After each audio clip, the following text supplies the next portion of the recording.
Bueno, pues les voy a dar a conocer lo que es el ciclo económico. Es el conjunto de fenómenos que se dan en un determinado lapso de tiempo y el cual lleva 6 fases, de las cuales se las vamos a dar a conocer en un momento. ¿Qué es auge? Esta palabra proviene del árabe auj, que significa altura. Se utiliza para tener referencia a momentos de intensidad o de algo que subió o está en aumento. Esto quiere decir un momento de apogeo o también que está en abundancia. Un ejemplo de esto es cuando decimos el país está en auge, es decir que está en aumento y puede que nunca caiga una recesión. Voy a hablar sobre la crisis, que es uno de los temas sin duda más importante, porque es en donde se pierden varios recursos. De hecho, bueno, esta en sí es la fase de un ciclo en la que se da un periodo de escasez, de mucha escasez, como anteriormente lo había dicho, de materiales, así como por ejemplo en la producción, comercialización y consumo de productos y servicios. Bueno, esta etapa se caracteriza por sus efectos negativos, siendo esta como la recesión, la recesión económica, el movimiento cíclico descendiente, así como la contracción, la que cae por debajo del nivel mínimo del ciclo anterior que se obtuvo de esta etapa, y así también como la depresión en un caso extremo por su duración o efectos secundarios que se producen a través de la inestabilidad cíclica. ¿Qué es recesión? Una recesión se refiere a la disminución o caída significativa de la actividad económica, en general, que ocurre en el conjunto determinado de tiempo. Esta se mide por la banda de la tasa anual del PIB, que es el Producto Interno Bruto. Un ejemplo de esto es la situación de México. Ahorita estamos en recesión, pero no llegamos a una crisis como la de 1929. El estancamiento económico es cuando no hay recesión, pero tampoco hay no hay un crecimiento, entonces se queda estancado durante un tiempo determinado. Las causas del estancamiento económico pueden ser la baja productividad, la poca innovación, el entorno desfavorable para los capitales, es decir, que tienes algún problema político y las inversiones no llegan a tu país por el problema que tienes, a menor demanda externa. Por ejemplo, si hay algún otro país que esté en recesión, pues hay menor demanda, entonces no puedes exportarles productos. Y entonces el estancamiento durante un largo periodo termina en una recesión. Bueno, esta es la etapa del ciclo económico que se caracteriza por una reanimación paulatina en todas las actividades económicas, así como lo había dicho anteriormente, lo cual esto obviamente aumenta las ventas, la producción, la ganancia, la inversión ya sea de las empresas, y aumenta el empleo obviamente. En la época de la recuperación, las variables macroeconómicas tienden a hacer un movimiento ascendente que se orienta hacia el pleno empleo. En el ciclo económico, la primera parte se llama prosperidad o expansión, que es el punto máximo del ciclo económico. Se presenta un incremento en el nivel de precios de manera desigual por los distintos cambios en los costos. Estos precios también dependen de un aumento en el volumen del dinero en circulación, provocando con esto una expansión en los depósitos bancarios, así también acompañado de un aumento de ganancias e inversión, lo que hace que se acelere a un ritmo de producción.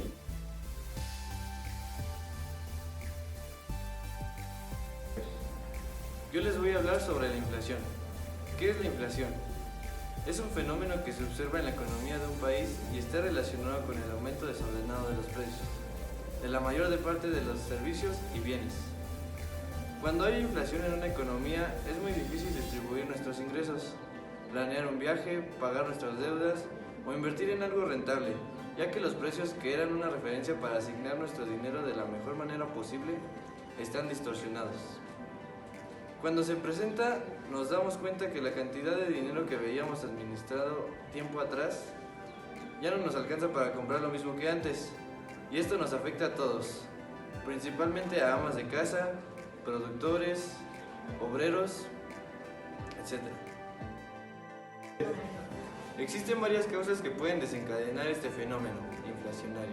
Sin embargo, la principal es generada por los excesos de dinero circulando en manos de la población que, al sentirse con más recursos, incrementa sus gastos generando una mayor demanda de bienes y servicios en la economía, cuando la capacidad productiva del país no está en posibilidades de cubrirlo, provocando escasez y aumentos en los precios. Para evitar esto es necesario saber a qué ritmo aumentan los precios y aplicar medidas para frenar este aumento. Para ello se creó el Índice Nacional de Precios al Consumidor, que sus siglas son INPC, que es un número que refleja cómo han variado los precios de un conjunto de bienes y servicios que consumen las familias de México. Buenas tardes. Yo les voy a hablar sobre lo que es una tasa de interés y su aplicación en la economía. Antes, para poder entender esto, tenemos que saber qué es una tasa de interés. Bueno, una tasa de interés es básicamente un porcentaje que se nos da sobre un capital. Ya puede ser sobre un producto o algún servicio podría ser. La afectación de la tasa de interés depende de cuánto suba o cuánto baje. Por ejemplo, si la tasa de interés llegase a subir, muchos de los precios también subirían con ello. Respectivamente, la gente dejaría de consumir esos productos o preferiría ahorrar ese dinero. Sin embargo, si la tasa de interés baja, lo que hace es que mucha gente va a empezar a gastar dinero, cuando en sí lo correcto es ahorrarlo o invertirlo. Esto sí ayudando al capital del país. Es por eso que la tasa de interés tiene una gran importancia, ya que si baja o sube, dependerá mucho de la gente el qué hacer con su dinero y cuánto circulará en todo el país. Buenas tardes. Les voy a hablar de la tercera variable económica, que es el gasto de gobierno. El gasto de gobierno es el gasto que precisamente lo realiza el gobierno para pagar los bienes y servicios que se le dan a la población. Esta puede ser a nivel local o nacional. El gasto del gobierno se puede dividir de cierto modo en dos partes. Una es el gasto público, el gasto público en sí incluye los pagos por transferencias hechas a familias, como lo son algunos subsidios de desempleo o otras inversiones que hace el gobierno para las familias, podría ser. Y la otra parte es el ingreso del gobierno. Esto se obtiene a través de los impuestos que se ponen sobre ciertas cosas, como por ejemplo el impuesto sobre el agua, sobre la electricidad o sobre el petróleo. La población, el aumento de la población demográfica es una variable importante a tomar en cuenta en el proceso del crecimiento económico, ya que si hay una gran demografía en los jóvenes y poca demografía en los más viejos, pues la economía será mayor porque no hay que pagar pensiones a los que son más viejos.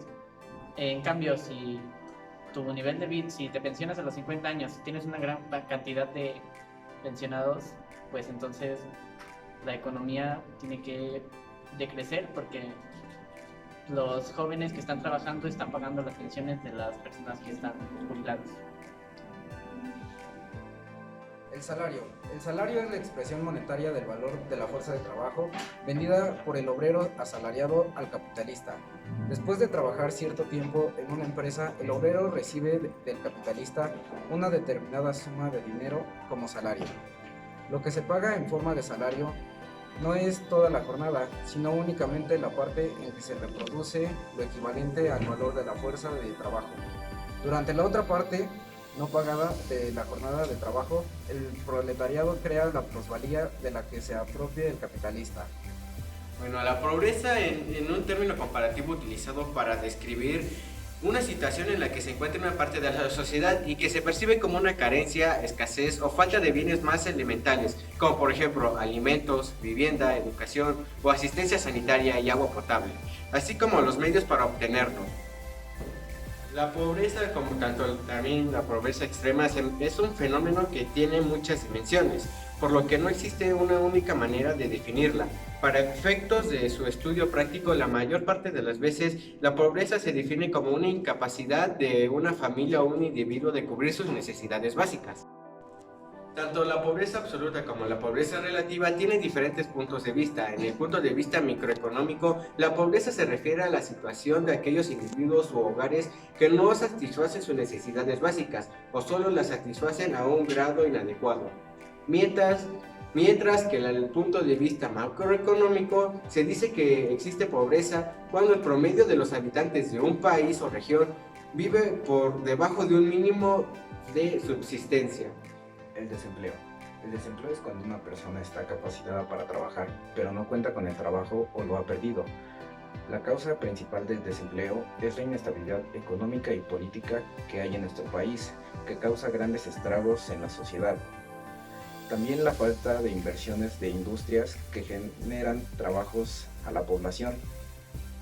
La crisis por la que estamos atravesando en nuestro país es uno de los factores principales que generan despidos masivos de personal.